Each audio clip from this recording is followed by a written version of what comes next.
Paz do Senhor, pessoal. Mais uma vez estamos aqui, mais um episódio de Depois do Culto, tá? Antes da gente apresentar o nosso convidado, você já viu na thumb também quem que é, então não tem mistério nenhum com Exato. isso, mas a gente vai apresentá-lo da maneira que deve ser apresentada. Mas antes, quero convidar você para se inscrever no nosso canal. Já deixa seu like aqui, sua curtida, comenta aqui.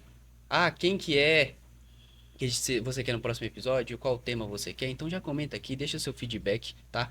Manda esse vídeo para o seu amigo. Você sabe, você tem um amigo que está precisando ouvir exatamente o que vai ser falado aqui hoje. Então manda, já aproveita, já manda lá nosso episódio. Segue a gente também no Instagram, @pod depois do culto, tá? POD depois do culto, tá? Vai estar aqui embaixo também na descrição. Exatamente. Você não precisa de ter essa preguiça toda para procurar não, tá? Tá aqui embaixo. E é isso, Sim. Filemão. Como é que você tá? Isso aí, Scheider. Graças a Deus, tudo beleza? Sou o Filemon, esse é o Jovem Scheider. E com muita alegria a gente chega aqui até você para poder trazermos esse podcast. A gente faz isso com muito carinho, com muito amor, com muito zelo, buscando servir e edificar a sua fé, a sua vida, de algum modo. A gente quer aqui ser útil, né, o Scheider, Sim. para as pessoas, ser bênção para alguém. Espero que a gente possa atingir esse objetivo e quanto mais você interagir com esse podcast, divulgar, compartilhar, também você vai ser uma bênção e levar esse conteúdo para mais pessoas, né? Sim, exatamente. A gente tem que fazer com que a notícia do reino se Se espalhe espalhe. o mais Exatamente. espalhado possível. Sim. Então, sem mais delongas, vamos apresentar nosso convidado. Bora. Então, queria pedir aplausos aí para o pastor Felipe, que está aqui do meu lado. Pastor Felipe, fica à vontade. A casa é Obrigado. nossa. Obrigado. Alegria estar aqui com vocês. Para mim é uma alegria mesmo. Chaide e Filemon são amigos do coração. Filemon tem uma caminhada mais longa aí, né? De infância. Sim. Infância é o que eu conheço do Chaide também, né? Algumas histórias. Algumas aí. histórias antigas, Ixi, mas boas histórias, né? Mas uma alegria estar com vocês. Para mim é uma honra. Não, para nós mais Para honra nós, ainda, que é né? uma honra. O Felipe, Pastor Felipe, né? A gente é tão íntimo que fala só Felipe, mas é Pastor Felipe. Pastor Felipe, É. gente. E Amigo de muitos, muitos anos, amigo mesmo, de verdade. E que engraçado, Shayda, que nós somos amigos e as nossas esposas também eram amigas desde antes é. de nós nos casar, de nós nos conhecer, né, dos casais se conhecerem. Não é muito, muito legal. Então a família uniu de um modo muito especial. Deus é maravilhoso, muito Não, bom. e a Dani tá ali nos bastidores, vocês não estão vendo, ela tá ali nos bastidores. A Dani também é muito amiga da minha irmã. Sim. É Entendeu? verdade, Então, da assim, Rosiele, né? da A Rosiele. Sara também, Então, criadas juntas, foi um grupo ali. Exato, Então, assim, tá todo mundo da mesma família, tá todo mundo junto ali. Tudo junto. Então, fomos muito bom. ali A Sara, minha bolo. esposa, viu o Scheider crescer. Ela fala, né? É minha esposa. Mas aí, né? É isso aí, né, Scheider? A gente vai ficando velho. A Dani foi, acho que a Dani foi professora sua, Chaide, na escola dominical, lá no Eldorado? no Eldorado. Foi professora. A Dani foi professora sua. Isso é Isso verdade. não que a Dani seja velha. Não. Eu que É sou ele novo. que é novo. Você Eu que é sou novo. Você que é novo. Tô no auge dos meus 12 anos. Mas isso é interessante, tipo assim, as histórias foram todas se conectando. Pois né? é. Então, Deus Os é, pontos se ligaram. Deus é muito bom. Mas vamos ao assunto, né? Não, Nós temos bora, aí bora. um convidado especial que tem muita história para contar, tem muito a acrescentar e tem bagagem, né? E a É. gente é muito privilegiado de ter um amigo assim. Inclusive, história é o que a gente quer ouvir aqui. A gente Sim. sempre quer ouvir história. E eu sempre falo, eu falei nos outros episódios, eu também falo com o Filemon, que tem uma história em específico que eu gosto, que é quando tudo começa. Eu sempre gosto de começar assim. Quando é que tudo começou? Como foi o começo ali? Então eu quero saber, você é de família cristã, assim como eu, assim como o Filemon também, berço evangélico, já desde Evangélico. criança ali na igreja. E eu queria saber, como é que era o Felipe lá no começo? Já era um pastorzinho Felipe lá no começo? Ou era um chaidinho que andava embaixo do banco? Como é que era? Como é que era a questão? Andar debaixo do banco eu acho que é regra para filho de pastor, tá? Pronto. O Chaide e Filemon. Filemon acompanhou um pouco da minha trajetória. A gente tá falando de amizade. E eu lembro que a gente se conectou nesse sentido também de chamado há muito tempo atrás. Não, eu nunca, quando criança, no início da adolescência, eu nunca fui um pastorzinho, não, pelo contrário. Criança, eu fui uma criança, assim, bem esperta, para utilizar uma palavra mais branda, né? Bem esperta. Eu fui uma criança muito bagunceira. Ali no Jatobá, congregação onde nós Eita. congregávamos, Filemon congregava Sim. junto com a gente. Você falou aí de correr debaixo do banco. Eu já amarrei cadastro de irmão no cadastro do outro irmão para quando eles se levantam. Já fiz isso. E já fiz muita coisa dentro de igreja, assim. Mas o chamado mesmo, Scheider e Filemon, ele sempre esteve presente na minha vida. Ele sempre esteve. Mas uma dificuldade que eu tive muito, e eu observo que essa dificuldade ela existe na vida, como vocês disseram, eu sou filho de pastor. Meu pai, quando eu nasci, eu tenho 32 anos. Quando eu nasci, meu pai já era pastor, né? Meu pai hoje não está mais conosco. Quando eu nasci, ele já era pastor. E ser filho de pastor é um desafio muito grande. Sim. Não somente por causa dos preconceitos e dos julgamentos. Mas eu acho que o maior desafio é com você mesmo. Uhum. Porque não existe filho de peixinho, peixinho. O chamado ele é individual. Sim. Ele não desce e repousa sobre o seu pai e de forma hereditária vem para você. Uhum. E eu tive dificuldade com isso. De ter uma aceitação comigo em relação a isso, porque eu sempre pensei que as pessoas me julgariam, né? Isso na minha adolescência. Que eu estaria onde eu estava por causa do meu pai. Porque meu pai influenciou que eu estivesse ali. Porque meu pai me condicionou para que eu estivesse ali. Para que as portas foram abertas porque o meu pai abriu essa porta para mim. E isso foi um cadeado na minha vida por um tempo, né? Eu fiquei preso em relação ao meu chamado por um tempo por causa disso. E na minha adolescência, a gente esteve ali no Jatobá, depois eu congreguei numa regional que era no Duval de Barros. Mas a minha adolescência mesmo foi toda no Eldorado, onde nós três aqui conectamos as nossas histórias, né? Verdade. Nossa querida Eldorado. E ali, 13 anos eu cheguei ali, 13 para 14 anos. O que deu, assim, o start pro chamado, pro ministério na minha vida, foi começar a trabalhar com adolescentes. Eu muito novo ainda, eu era adolescente e fui colocado como dirigente de adolescente. Uhum. E isso me levou para algo que mudou a minha história, que é a oração sábado de manhã que tinha com os adolescentes ali no Eldorado. Filemon participou disso várias vezes. A gente tinha uma consagração. E nessa consagração, ela foi assim, um divisor de águas para minha vida. Porque, Scheider, Filemon, eu já tive um momento da minha história que o meu sonho era sair da igreja. A minha vontade, o meu sonho era sair da igreja. O mundo lá fora, né? Eu olhava lá para fora e o meu pai sempre foi de uma criação não severa, mas de uma criação como deve ser feita Firme, mesmo, né? firme, não negociando comigo, não negociou os valores dele comigo. E eu olhava lá para fora, a gente ia para a igreja, falava, gente, eu não quero ir para a igreja hoje não quero mexer com isso, não quero. E então, nesse período, quando o meu sonho era sair fora da igreja, eu comecei a ser mudado pelo próprio Deus ali na minha adolescência, em relação ao meu chamado. E eu comecei na consagração. Eu lembro que a consagração começava às 8 horas da manhã. E eu ia de ônibus do bairro onde eu morava para a igreja. Pegava o famoso 102 na época, jamais esquecerei. Acho que ainda existe, hein? Ainda Não mudou existe. o número, não. É. Tem uns que mudaram, mas esse continua.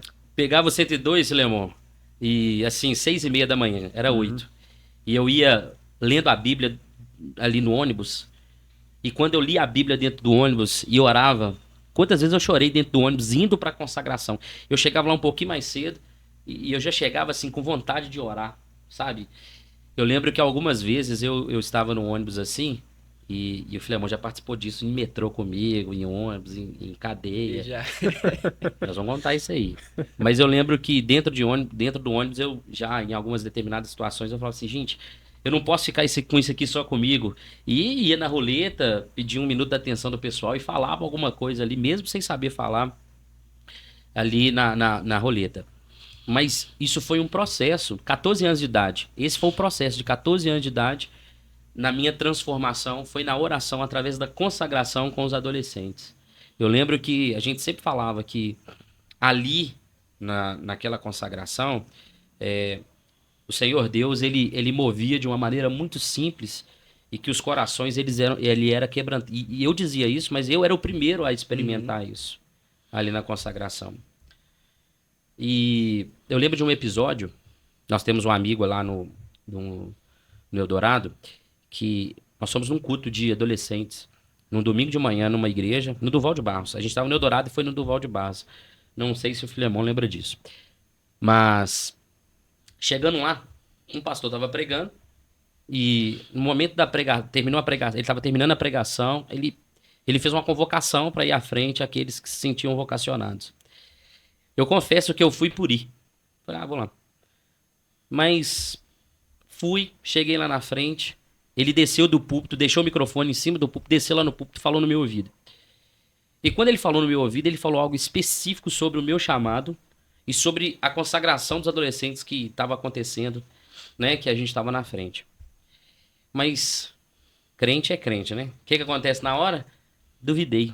Falei, Quero mais Sei sinais. exatamente. A gente gosta de um sinal, viu? Nossa. A gente gosta de lã Gideão. seca, a gente gosta de campo molhado, molhado. mas, né? Enfim. Eu pedi ao Senhor um sinal, e o sinal foi, Senhor, esse amigo meu tá aqui do meu lado, eu quero só colocar a mão na cabeça dele e tirar. Quando eu fizer isso, eu gostaria que o Senhor tocasse na vida dele, porque ele tava mais gelado do que eu. Ele tava lá do meu lado lá. Ele tava viajando lá. Um picolé, um iceberg. Tipo isso. Eu coloquei a mão na cabeça dele e tirei. Na hora que eu fiz isso, o Espírito Santo tomou ele na igreja. Ele começou a correr no meio da igreja assim. Ele me contou depois que eu fiz isso, ele sentiu algo queimando dentro dele. E eu não... Isso foi muito marcante pra mim. E foi muito marcante pra mim porque aquilo que aquele pastor falou comigo no meu ouvido, e eu entendi que era só eu e Deus, porque ele não externou. Pouco tempo depois, Deus usou um outro pastor que não me conhecia, que não se conheciam também, e utilizou as mesmas palavras, mas em público, numa concentração de jovens da Umadel, no Eldorado. E isso pra mim foi assim, um toque muito especial de Deus pra minha vida. Agora, eu tô contando o que foi o toque. Agora, o toque é uma coisa, eu aceitar isso, É outra aí é uma coisa bem diferente. É uma coisa mais longa. bem. Uma coisa é uma coisa, outra coisa é outra coisa. Eu tinha 14 anos, não foi tão rápido assim a minha inserção no ministério mesmo. Apesar de, na minha adolescência, eu sempre conversar com os meus amigos, e o Filemon é um deles, né, a respeito do mundo espiritual. E houve um tempo de despertamento também na minha vida, Scheider. Eu tive um tempo em que um dia eu estava ouvindo uma pregação num culto, e eu vindo aquela pregação, aquilo tocou no meu coração de uma forma tão extraordinária, que na hora eu pensei, como é que eu já... Acho que a gente já conversou sobre isso, Filemon. Como é que eu pude ficar sem prestar atenção nisso? Porque eu já fui aqueles adolescentes que viajavam no culto. Sim. Filemon também já foi. A gente. Deve dar mesmo. Eu já fui adolescente que a minha vontade era chegar no culto e, descer lá pra baixo. A gente teve uma fase, Chad, você me pegou essa fase, não, lá na outra igreja, lá no Durval de Barras. A gente ia pra igreja, cantava o hino com os adolescentes e descia e ia lá pra baixo. Congresso da igreja, né? As festas da igreja, mesma coisa. Às vezes tinha mais adolescente do lado Lá de fora embaixo, do que lá batendo dentro. papo do que lá dentro. Lá na subsede, a gente ia pra galeria. Então, tipo assim, rolava a hora que a gente cantava, terminava de cantar, todo mundo ia pra galeria. E aí tinha tudo menos culto. Na galeria. Futebol. Nossa, Naquela época, Tazo. Tazo, O pessoal que tá nossa. ouvindo a gente, que é mais novo, nem Não sabe o que é isso. Tazo. Então, assim, Depois joga lá no Google. tinha tudo menos prestar culto. Então, acho que é um período, assim, não deveria ser comum, mas acho que todo mundo passa. Todo mundo passa. A gente até chegar a um nível de maturidade espiritual não é fácil, né? E eu acho que esse período aí de adolescência, 14, 15 anos, é o período que geralmente existem os despertamentos na vida de um vocacionado, né? Não é esse período que ele vai exercer a sua vocação, mas é o período em que ele é despertado que ele tem uma vocação. Sim. No ministério. Mas eu falei assim, eu negociei com o Senhor, falei assim, Senhor, você é crente. esse negócio de vida pastoral, pregação, isso não é comigo. O que que eu fiz? Eu não sou bobo, eu falei assim, eu tenho que dar alguma coisa pro Senhor. Eu fui começar a estudar música. Entrei pra banda da igreja, fui tocar sax. Falei, aqui vai ser o meu ministério, eu vou tocar o sax e ficar tranquilo. E fui pra minha vida profissional também, né? Desenvolvi minha vida profissional. Me formei técnico em administração, depois fiz engenharia de produção. Na verdade, eu fiz engenharia de controle e automação, 2 anos na Depois PUC. você mudou. Depois eu mudei. Até nisso é o aspecto do chamado. Por que que eu mudei de engenharia de controle e automação para engenharia de produção? Porque na engenharia de controle e automação, você mexe com máquinas. Uhum. E na engenharia de produção, pessoas. Pessoas. E eu sempre fui envolvido com pessoas. Eu gosto de gente, eu amo gente, eu queria trabalhar com gente. Mas eu queria trabalhar fora, né? Não queria estar no ministério exercendo o que eu exerço hoje. Então fui para engenharia de produção, mudei na PUC mesmo e fui trabalhar na engenharia de produção.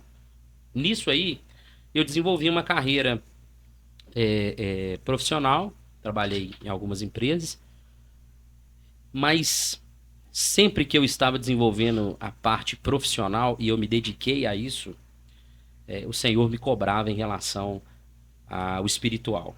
Eu lembro que uma vez eu tenho um carinho muito grande por um dono da empresa que eu trabalhei por muito tempo, Dr. Francisco, uma pessoa muito especial na minha vida ele.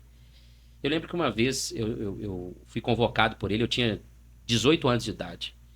Eu era técnico e ele foi me chamar para uma reunião e ele me fez uma proposta para assumir a coordenação do setor que eu trabalhava e eu não tinha formação ainda, mas ele acreditou e apostou em mim. E aquilo no meu coração, assim, eu cresci na hora. Na reunião, ele falando comigo, eu falei assim, é de Deus, é isso aí. Pronto. Salário lá em cima, vai melhorar demais, promoção no emprego. Mas na hora que eu fui falar sim pra ele, toda vez que eu falo do meu chamado, eu conto sobre isso. Na hora que eu fui falar sim pra ele, no meu coração, em frações de segundos, Deus me fez uma pergunta. Por que você fala sim aqui e pra mim você fala não? Na hora, audivelmente, eu ouvi a voz do Senhor dentro de mim falando sobre isso. E aí, antes de falar pro Francisco sim, eu disse pra ele, pro Senhor, eu vou falar sim pra ele, mas antes de falar sim pra ele, eu falo sim pro Senhor. Então, eu também tive essa conversa com Deus em milésimo de segundos, em um dia em que eu seria promovido, falando pro Senhor que eu não fugiria do meu chamado. Isso, assim, foi determinante para minha caminhada após isso, né? Eu sempre tive muita vergonha de pregar. Sempre tive muita vergonha. Entonação de voz, como utilizar o texto, etc. Eu sempre tive muito... Como que eu vou fazer isso? E aí, os meus irmãos sabem disso. O Filemon já deve ter ouvido sobre isso, Scheider. Que ao sentir o toque de Deus e sentir que eu era um vocacionado, eu comecei a pregar. Sabe onde? No chuveiro. Eu pregava no chuveiro. Pregava isso lá em casa, shampoo converteu, condicionador, sabonete, tudo converteu, porque eu pregava no chuveiro. Eu tô brincando assim, mas era verdade. Eu falava no chuveiro aquilo que eu queria falar no púlpito, para que quando eu chegasse lá no púlpito eu estivesse mais preparado. Não funcionava muito. Bom que você falou que não funcionava muito, que eu achei que era só eu.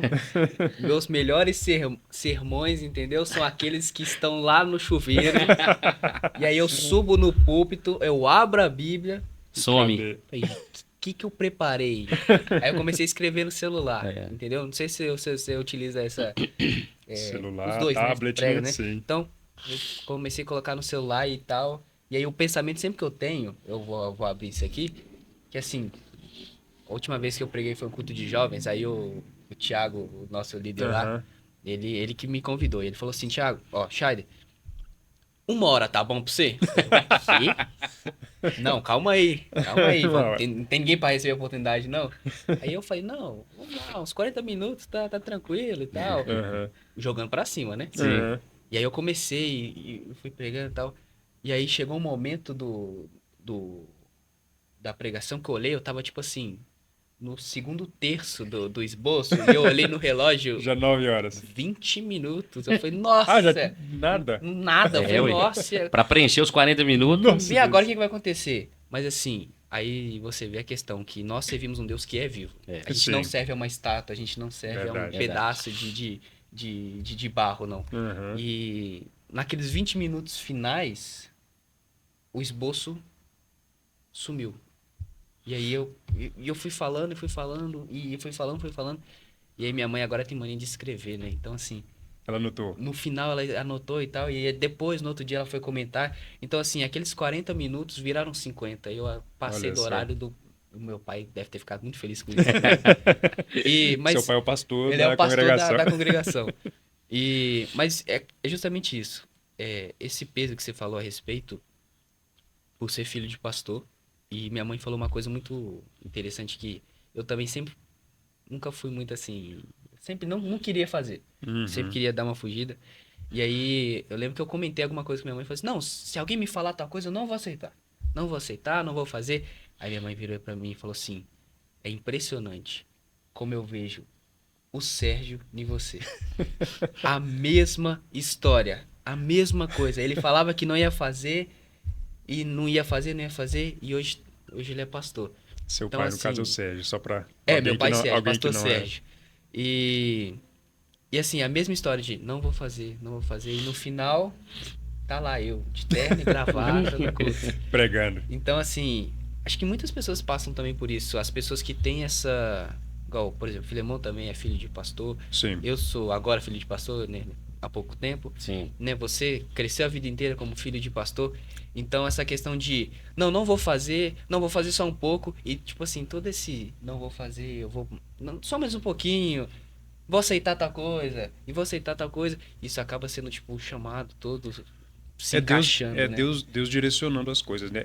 Eu vejo que o Senhor, ele mostra parte daquilo que ele quer fazer em nós. Ele não mostra todas Sim. as curvas e as voltinhas de tudo que vai acontecer no percurso, mas ele mostra, Ele levanta um pouquinho do véu. exato, e ao passar do tempo você vai experimentando e às vezes ele usa uma ocasião profissional para poder te preparar em alguma coisa, na própria igreja para te preparar para alguns desafios cada vez maiores. E quando você falou de pregação, você falou de em 20 minutos você já tinha esgotado 2/3 do seu sermão. Eu me lembrei do seguinte: a pregação e o chamado é uma dependência completa de Deus. Sim.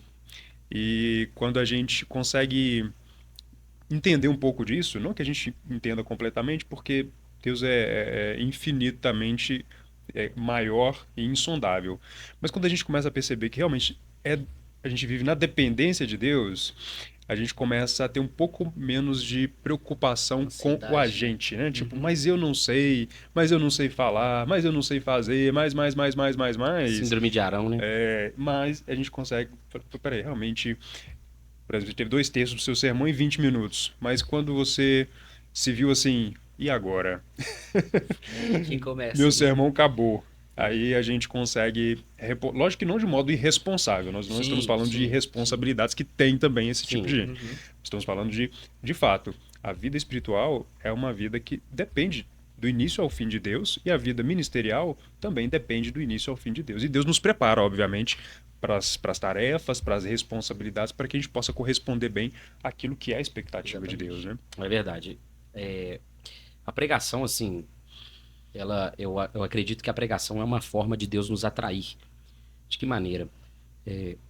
Pregar é uma tarefa muito difícil. Eu gosto muito de uma frase do Sinclair Ferguson, que ele diz que o púlpito não é para preguiçosos. Então dá trabalho pregar. Você não pode chegar, como disse Filemon, de uma forma irresponsável. Eu acredito que o pregador ele precisa se preparar antes. Para você ser conhecido diante dos homens como alguém que leva a palavra, você tem que ser conhecido primeiro diante de Deus, né? Então, mas o Senhor, ele nos atrai pela pregação. Todo vocacionado sente na pregação algo enquanto ele está pregando que ele não sente em outros momentos.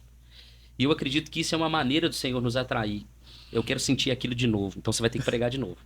eu quero novamente ter aquilo comigo. Então você vai ter que pregar de novo. E isso acontece conosco, mas aconteceram com homens extraordinários da história. Spurgeon, por exemplo, disse que enquanto ele estava pregando, que alguém fizesse uma roda no lugar onde ele estava pregando, porque ali, dentro daquele círculo, era o lugar onde ele estava mais próximo de Deus.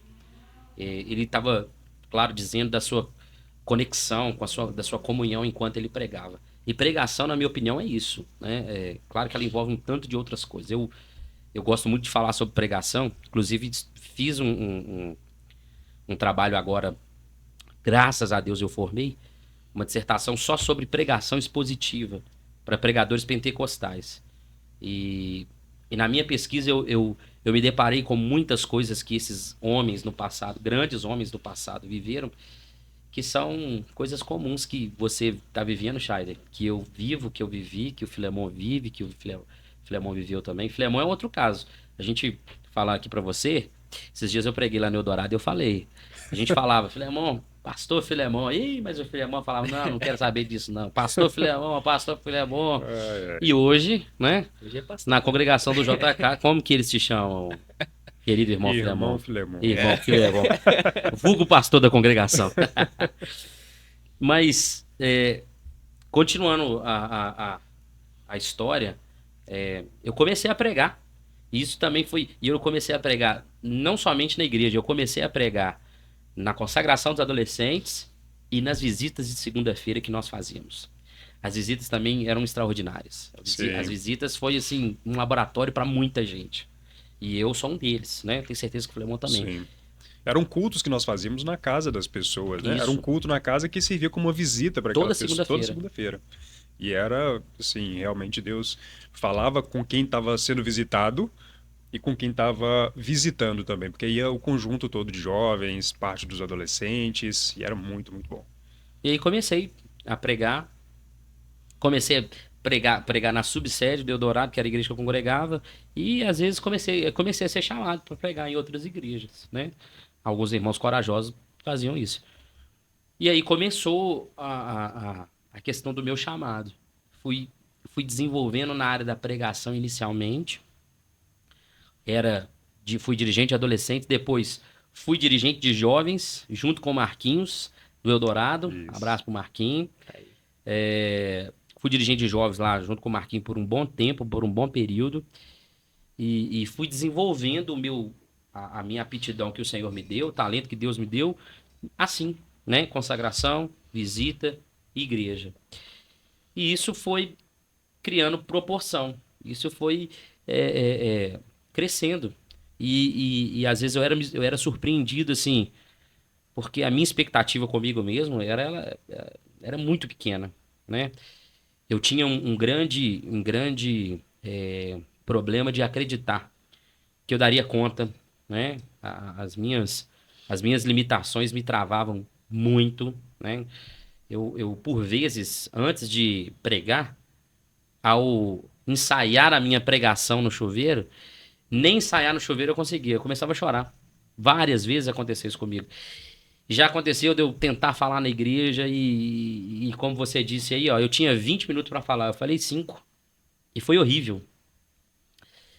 Mas o que me fazia querer pregar de novo era o que eu te disse aqui. Eu queria sentir de novo. Eu queria de novo.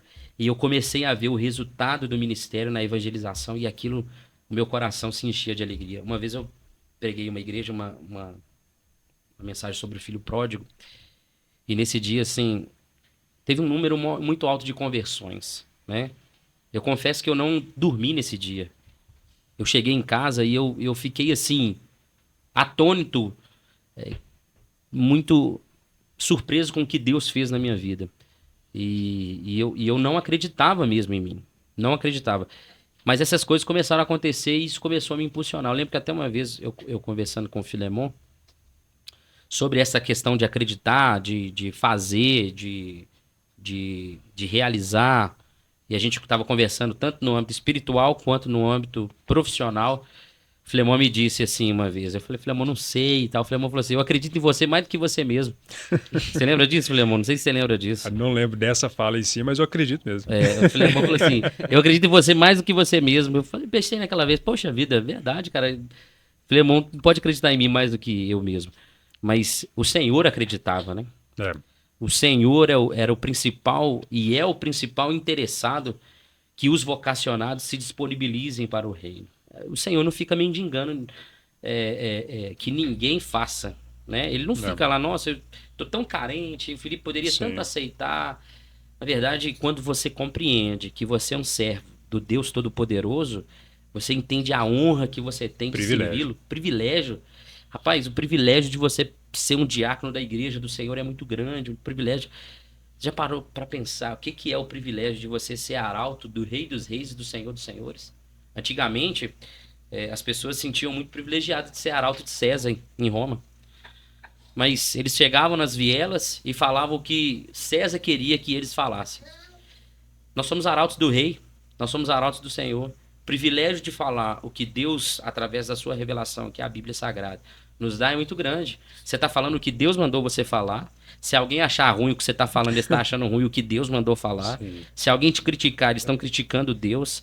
Então, na verdade, você como pregador, como ministro ali, você é um instrumento, mas Deus é tudo. O foco é Ele. A fala de João Batista ela é muito pertinente para a pregação. Por isso que eu não gosto muito dessas pregações que nós temos hoje, assim, estrelistas, né? Essas pregações que são... Muito você, muito eu. São... Triunfalistas. O pregador hoje tem que ser um showman, né? Uhum. Por quê? Porque ele precisa se apresentar como aquele que tem a resposta, mas não. O pregador, na verdade, precisa se esconder através da Bíblia. Sim. O pregador precisa se esconder através das Escrituras. E isso foi o ministério. Eu, no começo, a minha pregação era muito voltada para o Calvário, para a cruz, e ainda essa é a mensagem que eu gosto de Central. pregar. Um dia, a Sara, esposa do Filemon, ela falou assim com o Filemon, nossa, mas o Felipe só prega sobre a cruz. Aí o Filemon me contou, vou te contar porque eu sei que você vai gostar demais do que ela fala. Essa é a intenção, né? Essa é a intenção, ainda bem, ela entendeu. Entendeu? Essa é a mensagem principal, né? Essa é a mensagem principal, esse é o foco. E foi assim, a pregação foi me levando para o ministério pastoral também, né? Que uma coisa é o ministério da pregação, outra coisa é o ministério pastoral.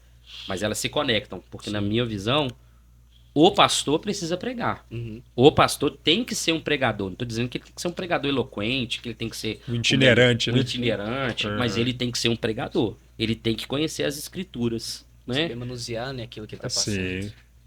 E aí, o Scheider e Filemon, eu vi a conexão de pregar, mas Deus me preparando para o pastoreio na pregação. Sim. Eu estava ali sendo... E o Filemon falou uma coisa muito interessante na nossa conversa aqui. Ele falou de... Até na parte profissional, né? Eu exerci cargos de liderança, mas era tudo uma preparação para o cargo pastoral que eu exerço hoje.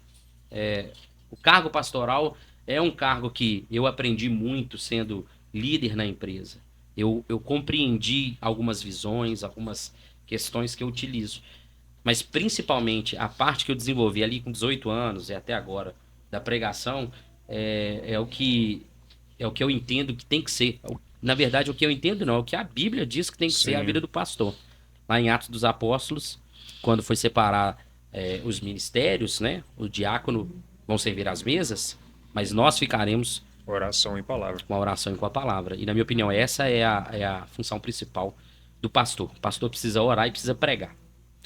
Mas aqui, voltando aí no roteiro, Chay, a gente fez um esboço de um roteiro, né? Sim. Então, primeiro a gente começou a ouvir o pastor Felipe sobre o início do chamado, e agora é aquela pessoa que tem um pouco de medo em relação a isso, como que ela pode, né? Como é que é? Ela tem algumas pessoas, e eu acho que todos nós três pelo menos, e muitos dos que estão nos ouvindo, às vezes tem um pouco de receio em relação a como vai se desdobrar isso, como vai acontecer, como vai ser o processo. Tem alguma coisa nesse sentido, né, Scheider? E tem algumas coisas que o Felipe falou que Que já responde isso, que né? vão levar para esse ponto. Ele falou a respeito, primeiro, que o pregador ele deve se esconder, entendeu? Então, assim, Não se esconder no sentido de Fugir. fugir, mas se esconder no sentido de Se quando ele refugiar. tá subindo no púlpito, não é Não é sobre ele. ele. Exatamente. Não é sobre ele, não é sobre. É a dependência que eu comentei, é justamente essa Exatamente. situação. Então, o ponto que a gente às vezes bate muito é: eu não estou pronto. Eu não consigo. É como O eu, Moisés, né? Ah, eu sou incircunciso de lábios. Então, É pesado de língua. toda vez a gente vai falar, né? Que tipo assim, eu não consigo fazer, De eu não vou fato, não conseguir consegue. chegar. E se você observar, a maioria dos profetas, como foi Moisés, Moisés também é um profeta. Sim, A maioria dos profetas, eles fizeram isso. Jeremias, sim. eu sou uma criança, eu não consigo. É. Eu desconfio toda vez, ô Scheider, você estava falando da sua conversa com a sua mãe. Eu desconfio toda vez que alguém começa, não, eu não consigo, eu tenho uma desconfiança que ele é um vocacionado. Uhum.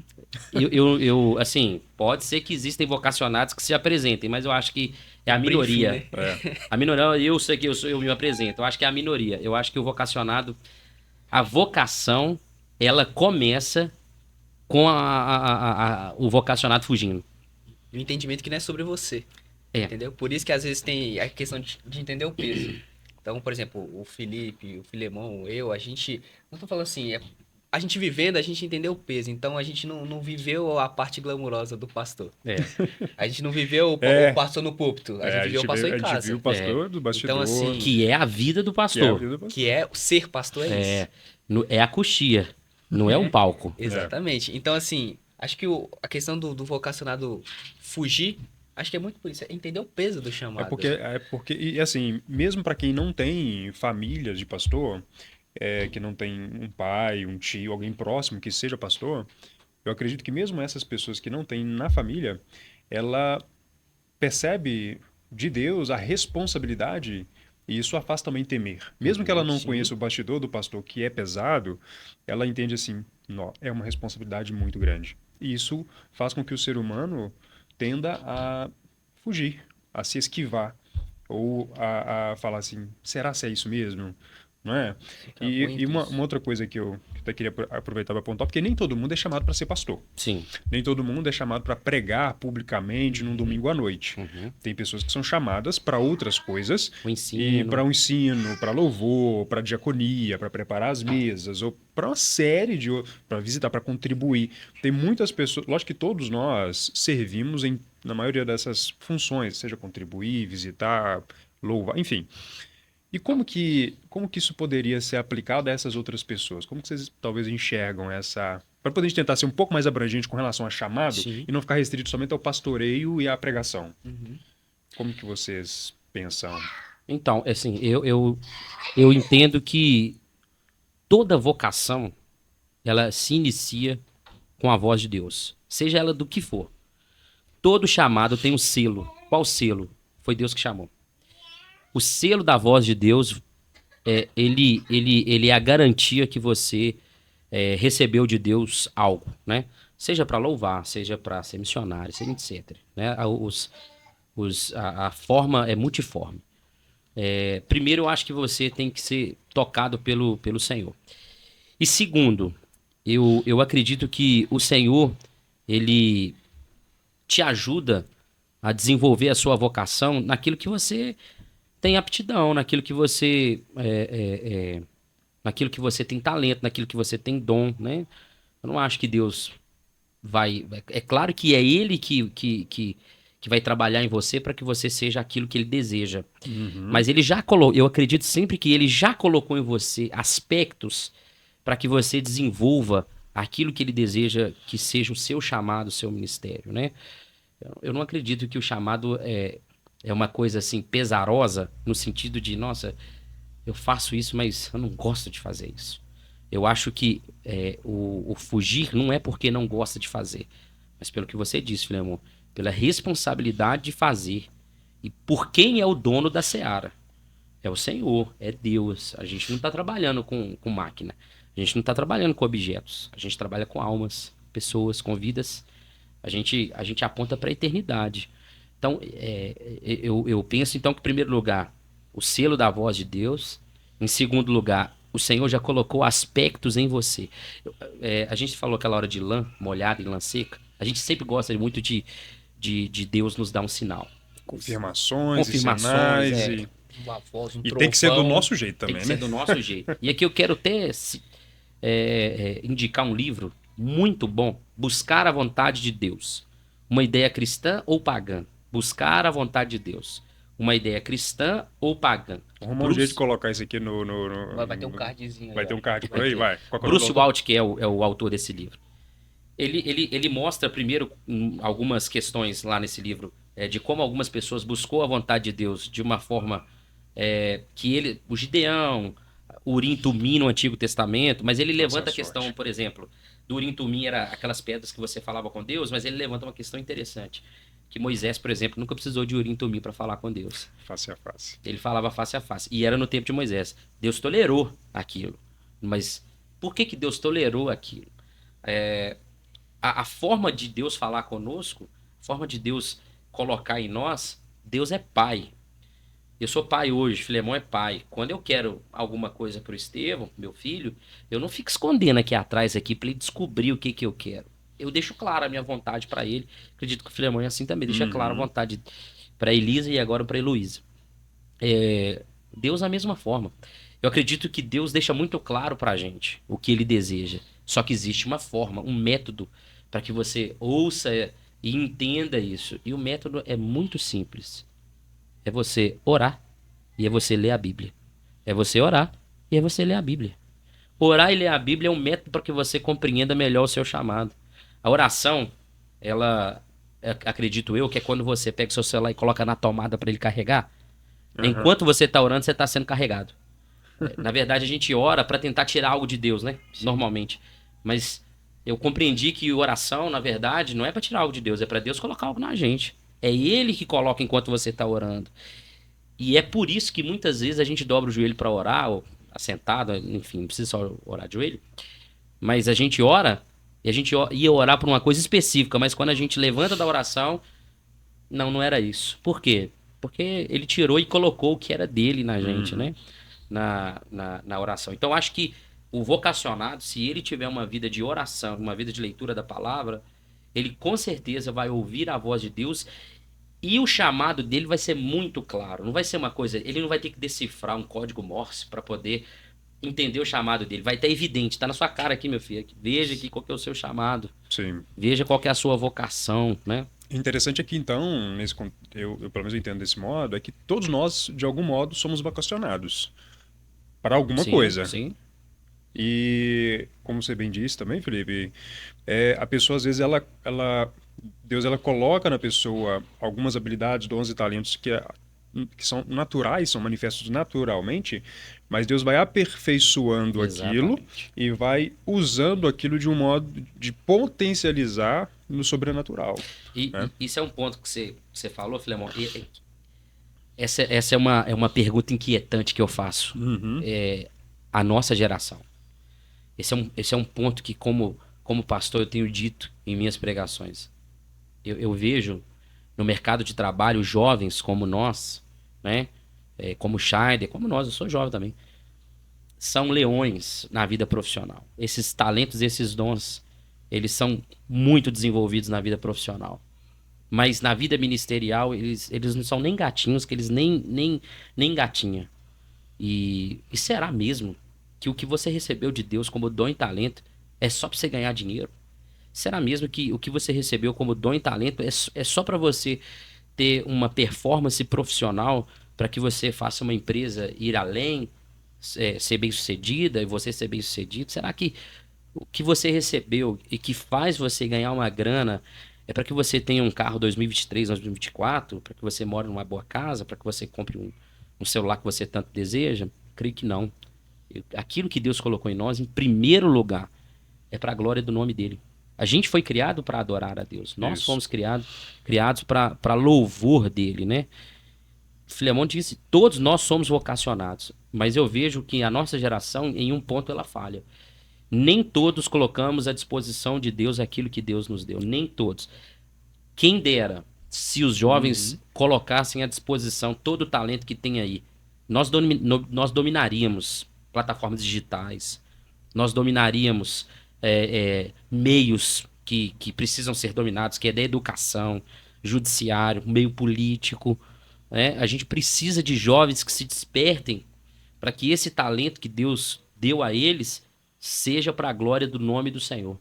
Porque senão, ao chegar ao final da vida, tudo que ele fez vai ser como um vento, vai ser como um vapor, vai embora. Ele vai morrer e ele vai levar nada para o túmulo e vai tudo morrer aqui com ele. Mas o jovem que é vocacionado e que coloca à disposição de Deus o que Deus deu a ele, quando ele morre, aquilo não morre. Eu tenho um exemplo do meu pai. Meu pai morreu em 2018, mas ele, fisicamente, o seu corpo morreu. Mas tem muita coisa do meu pai que tá viva aí. E muita coisa dele que tá viva em mim, tá viva nos meus irmãos, tá viva na igreja Nova Serrana, tá viva na igreja do Eldorado, tá viva na igreja lá do Duval de Barros, quando ele pastoreou. Uhum. Porque quando você se disponibiliza para o reino e pega o seu dom e talento e disponibiliza para o Senhor, o que você faz não tem data de validade, é eterno. Vai ecoar na eternidade, né? Eu tô desgastando a minha juventude, eu tô perdendo tempo. Não, pelo Jamais. contrário. Você tá investindo tempo naquilo que é eterno. Você tá investindo no melhor lugar que você poderia investir.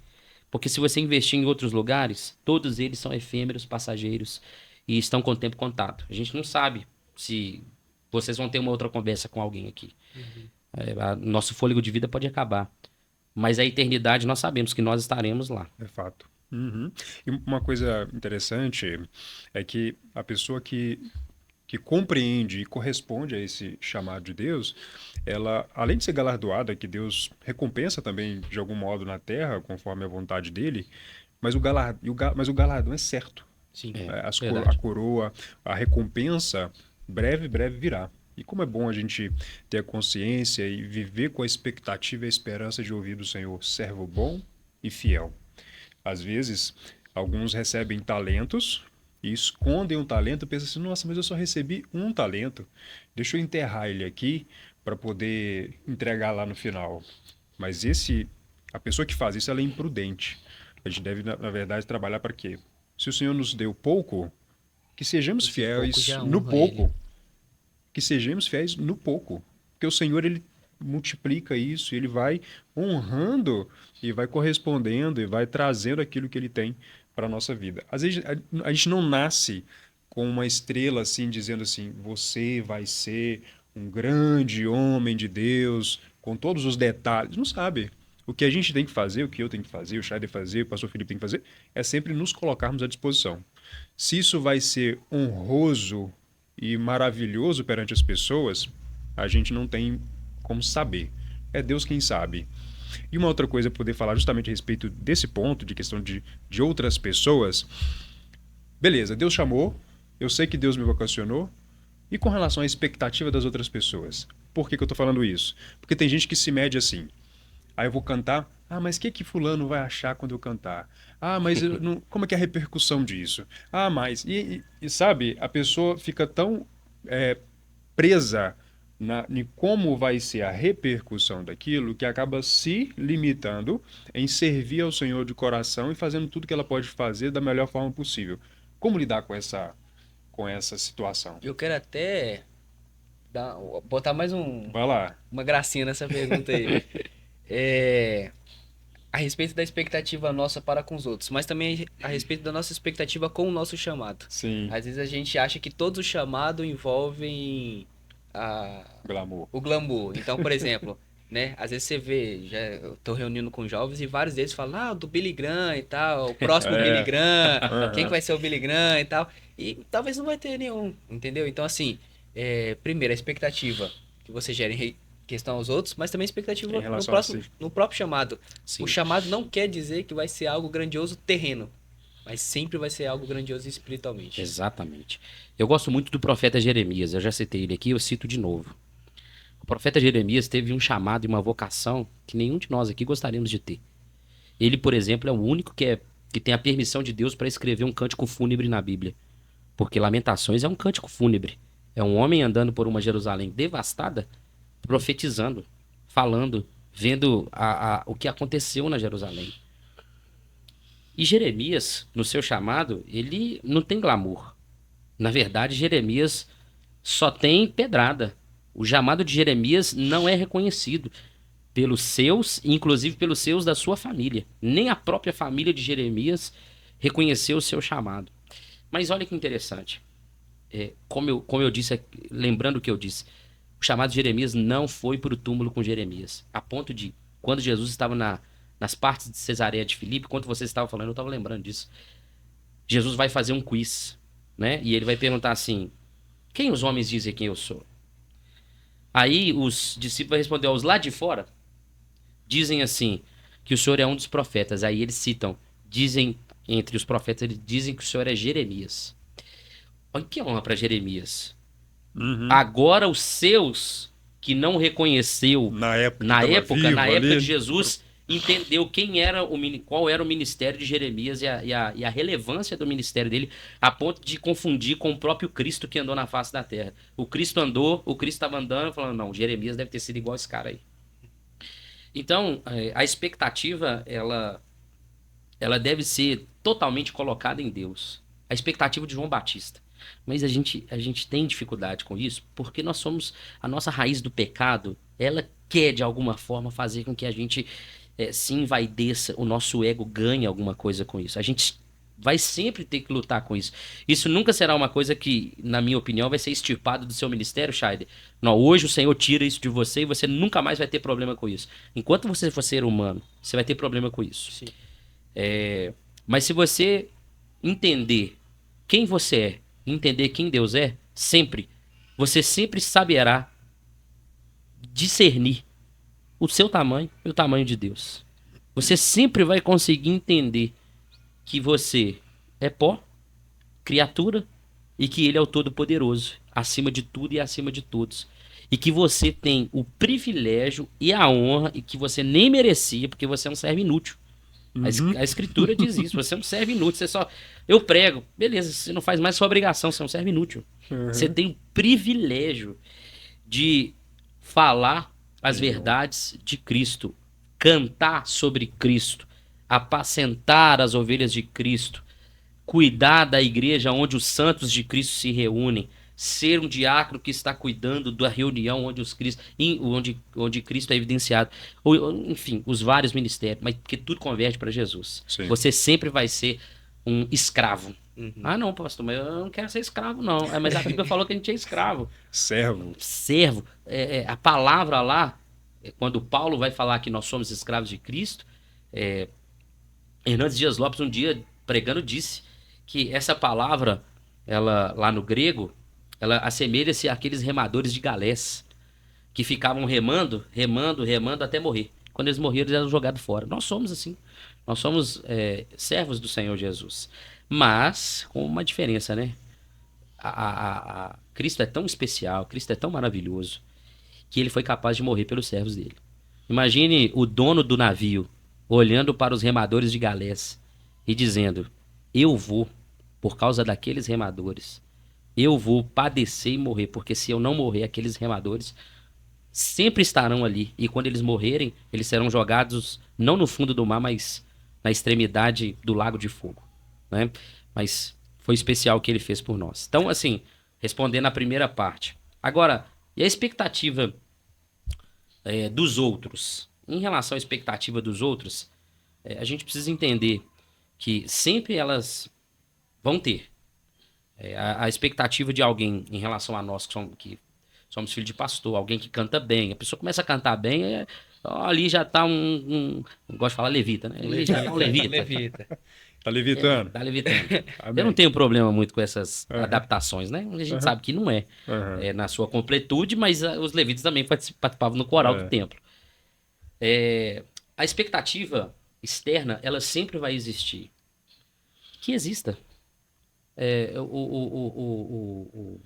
O pessoal chegou pro João Batista, falando dele de novo, falou assim: olha, aquele que você batizou lá, ele tá fazendo um tanto de coisa. A expectativa externa em cima de João Batista era grande demais, pessoal. Ele tá fazendo um tanto de coisa, E aí ele falou assim: quando que eu falei para vocês que eu sou o Cristo? Eu nunca falei que eu sou o Cristo. Ele apontou, ele mostrou quem era. Aí ele vai falar, né? A frase que ecoa na gente. Importa que ele cresça e que eu diminua. Importa que ele seja exaltado. Mais no original, ainda que eu me torne impopular. Ainda que as pessoas não me queiram, não me desejem. Importa que ele cresça. Importa que ele seja... Então, as expectativas externas, elas existem, mas eu acho que a gente tem que blindar a nossa vida para que elas não nos contaminem. E a gente também tem que blindar, porque a expectativa externa, ela é danada. Você cantou mal, a expectativa externa tá lá. Desafinou. Você pregou mal, falei, rapaz, isso aí não vai não. Isso não é pra você não, hein? Não é pra você não. Será? Você tem certeza que seu ministério é esse? Aí o pessoal, o menino fica, já falou comigo 10 vezes. Então, o menino lá falou. Eu já ouvi. Consegue colocar isso pra dentro do coração, que é uma facilidade. Exatamente. Mas isso vai acontecer. Isso aconteceu com João Marcos. E sabe quem que fez isso com ele, Scheider? Paulo. Paulo falou assim, não leva esse menino mais, não. Por que não? Esse menino Dá muito trabalho. Ele não tem fibra pra ser obreiro, não. Por que ele não tem fibra pra ser obreiro? Ele voltou no meio da viagem. Mas 2 Timóteo, quando tá acabando a vida de Paulo, antes de cair a pena do velho apóstolo, o que ele diz? Traz pra mim, João Marcos, porque ele me é útil no ministério. Então tem muita gente que tá ouvindo a gente aí, já tomou pedrada de muito Paulo, mas ele vai ser, no final do ministério, útil pra alguém.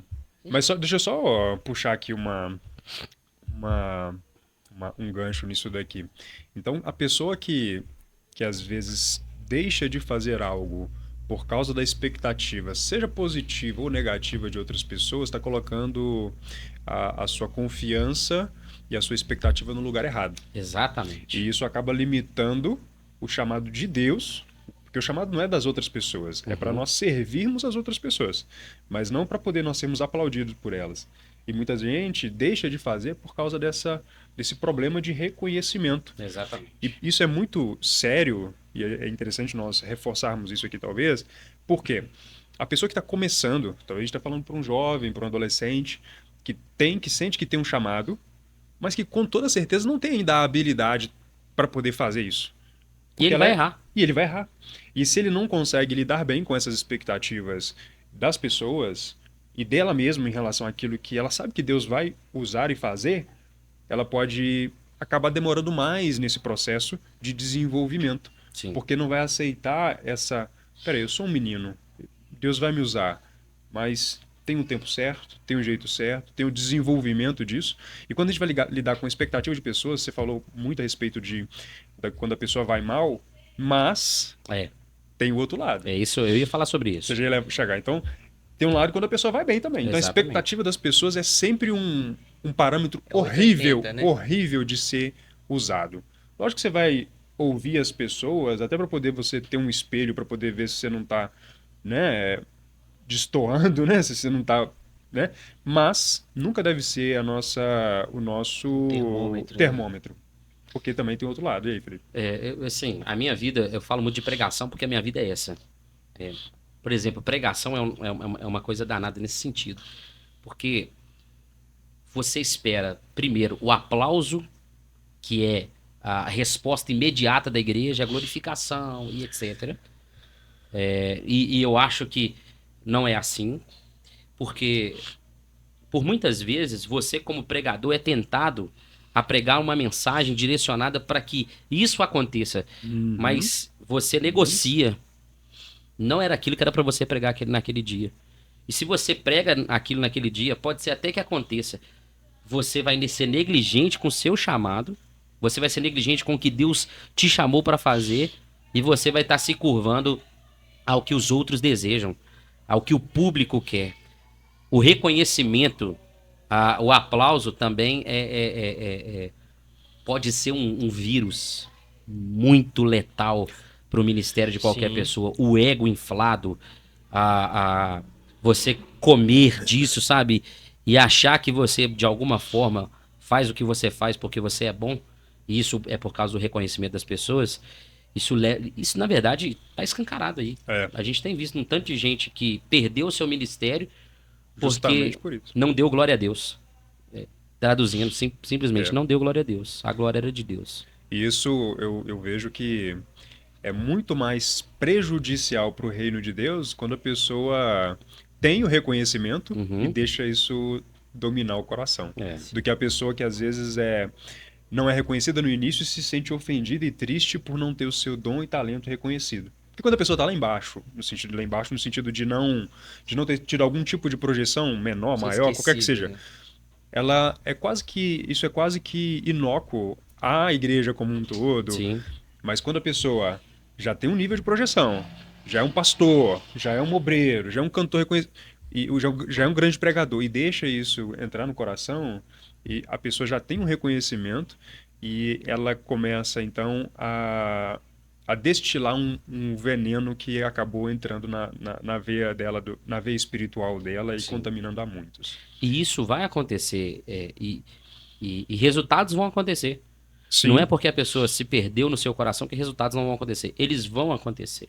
Mas a palavra mais triste que haverá na história será dessas pessoas que fez acontecer, mas perderam seu coração. E aí eles ouvirão do próprio Senhor dizendo, o Senhor vai dizer, ele vai dizer, ó, Senhor, no seu nome eu preguei, no seu nome eu profetizei, no seu nome eu fiz isso, fiz aquilo. E o Senhor não vai dizer que é mentira que eles não fizeram. O texto não diz que é mentira, não é mentira. Você não fez isso não. Só que talvez o Senhor vai falar com eles, ó, mas o seu cartaz não chegou aqui em cima, sua pregação, ela teve efeito, mas também não chegou sua aqui. credencial. E a palavra mais triste da história é essa. Não, Sim. eu não te conheço. Afasta de mim. Aqui você não entra porque o seu coração nunca esteve aqui. E é fato, gente. Quem não tem o coração em Deus vai fazer o que no céu? Pois é. Coisa forte. É. E aí, Charlie, temos mais Então, alguma. Não, Temos mais sim, mais a gente coisa aí pra teve. gente caminhar Acho pro que a gente final, falou né? bastante coisa aqui a respeito de chamado. Sim. E o Felipe ia falando aqui e eu aqui sentado assim. É a mesma coisa quando ele vai pregar lá na subsede e eu tô lá. E ele vai Aham. falando e eu tipo. É Jó, é realmente. isso mesmo. Isso é verdade. Então, assim, ele ia falando e eu vi algumas coisas na minha vida também, algumas coisas a Aham. respeito de chamado. Então, acredito que assim.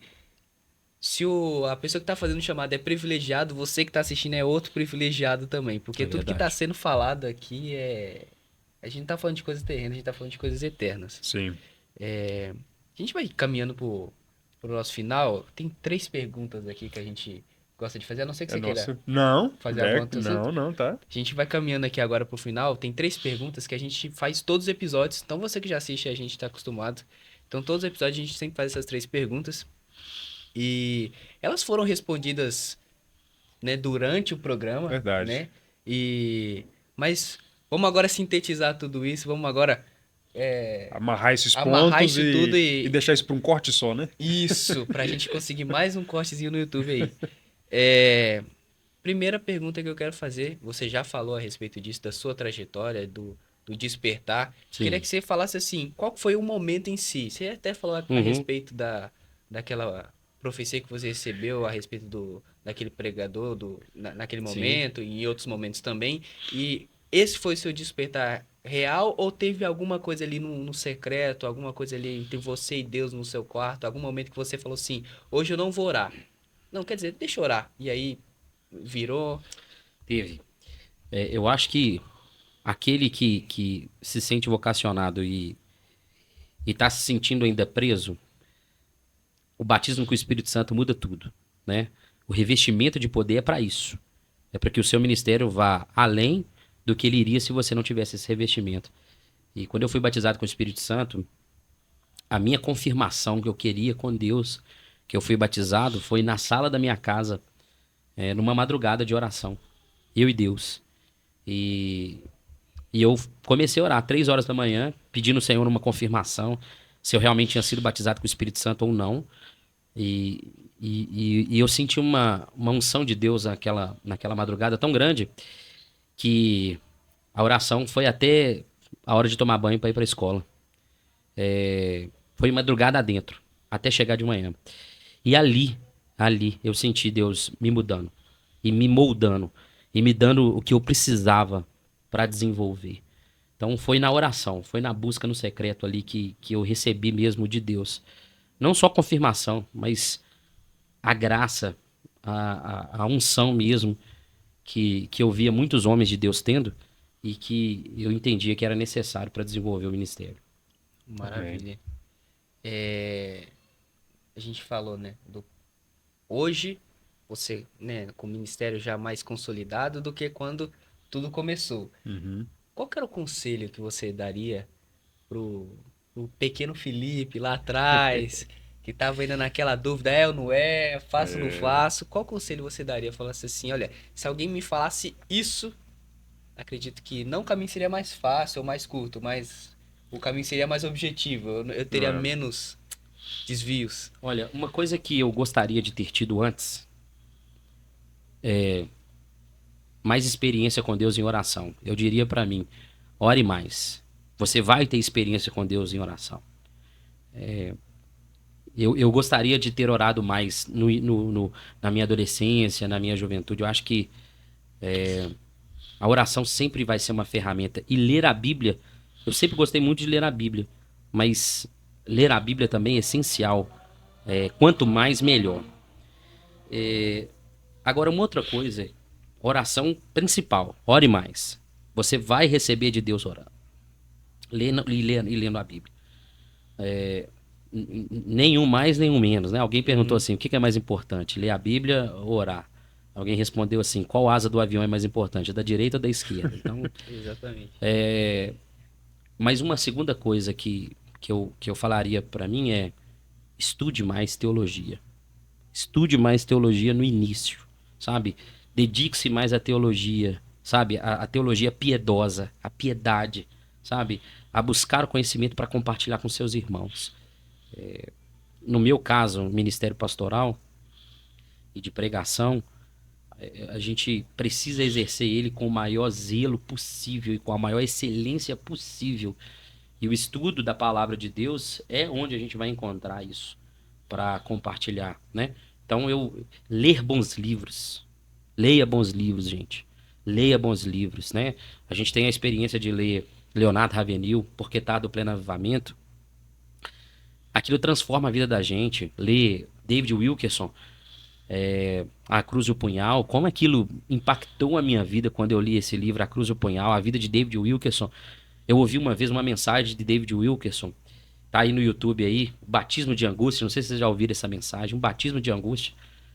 Como que a mensagem não morre com ele, sabe? Eu vendo através do YouTube em lágrimas essa mensagem que ele pregou na Times Square Church, que é a igreja onde ele pastoreava, e aquilo assim entrou no meu coração. Então, assim, leia bons livros. Tozer, a W. Tozer tem um livro, Em Busca de Deus, assim, que me ajudou muito também.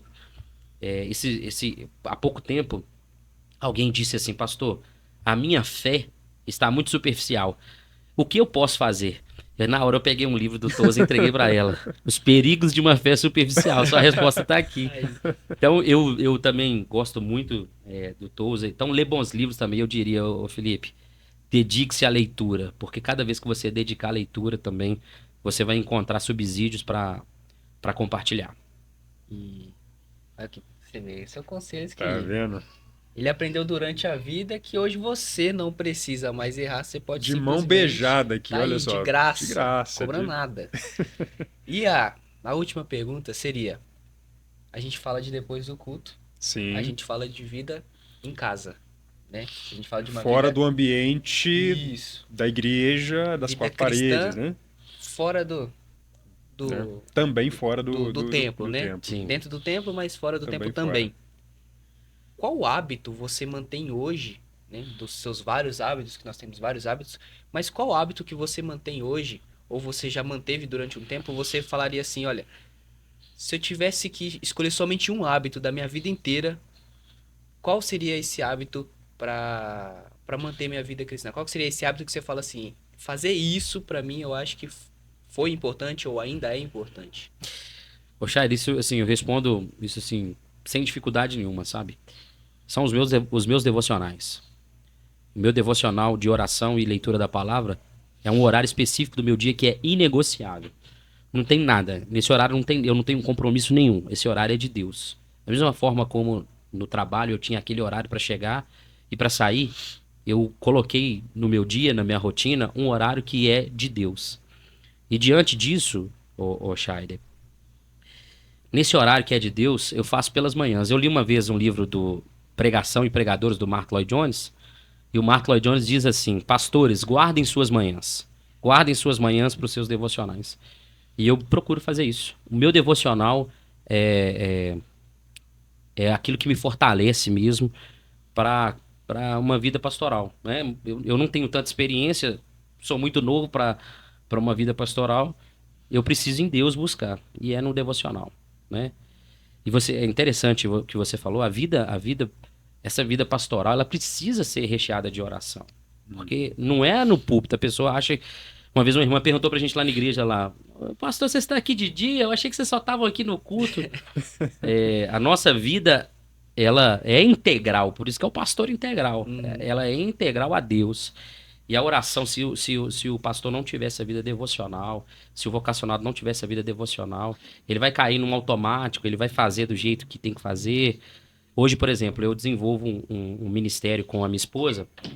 A gente até tá fazendo um ministério. Nós temos uma página no Instagram, o pessoal segue a nossa página aí. É @Ministério Felipe Dani.